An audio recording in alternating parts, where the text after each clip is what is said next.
தீபாவளி, தீப ஒளி இந்த நாட்டுடைய ஜனாதிபதியிலிருந்து பாமர மக்கள் வரைக்கும் தீபாவளி கொண்டாடுவார். இந்த விழாக்கள் எல்லாம் நம்மளை ஒருமைப்படுத்தும். சமய நிகழ்ச்சிகள் எல்லாம், கோயில் திருவிழாக்கள் எல்லாம் நம்மளை ஒற்றுமைப்படுத்தும். நமக்குள்ள வேதங்களை எல்லாம் மாற்றி நாம் இறைவனை மட்டும் சிந்திக்கக்கூடிய கங்கா சாதம் ஆச்சா அப்படி வாழ்த்துவாங்க. அப்படிப்பட்ட சுத்தரித்தால் இன்றைக்கி எல்லாருக்கும் என்னுடைய தீபாவளி வாழ்த்துகள். குறிப்பாக நம்முடைய சீதாபதி அவர்கள் குடும்பத்தார்களும் அவருடைய ஜெம் டிவிக்கும் என்னுடைய மனமார்ந்த வாழ்த்துக்கள். அவர் மேலும் மேலும் சிறப்பாக அந்த அவருடைய தொழில் மேலும் மேலும் வளர்ந்து வர சொல்லி நான் ஆண்டவரை பிரார்த்தனை பண்ணி அவருக்கு ஆசீர்வாதப்பட்டேன். பல மாநிலங்களில் பல விதமாக கொண்டாடுவாங்க. ஒன்று ஸ்ரீராமன் ராவணனை வதம் பண்ண நல்லா சில மாநிலத்தில் கொண்டாடுவாங்க. வேறு சிலவங்க மகாபாரதத்தில் இருக்கக்கூடிய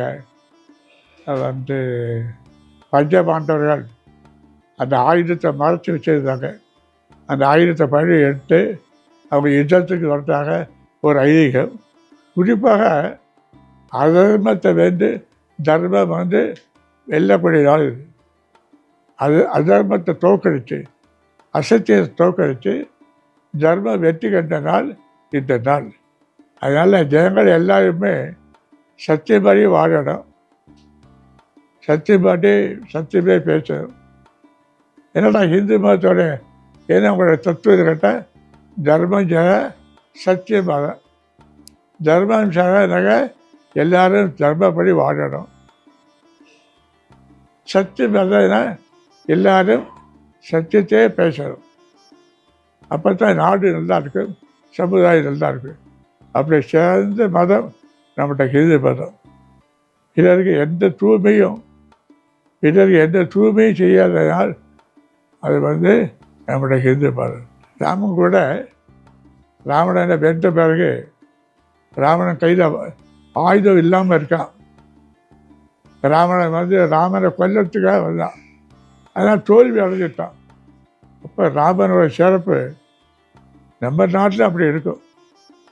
ராமனோட சிறப்பு, இந்த நாட்டோட சிறப்பு, இந்து தர்மத்தோட சிறப்புன்னா, ராமனா உன் கையில் ஆயுதமே இல்லை, என் கையில் ஆயுதம் இருக்குது, நீ எங்களை ஆயுதத்தை வச்சுக்கிட்டு நீ ஆயுதம் இல்லாமல் எங்களை யுத்தம் பண்ணுறது சத்தியம் இல்லை.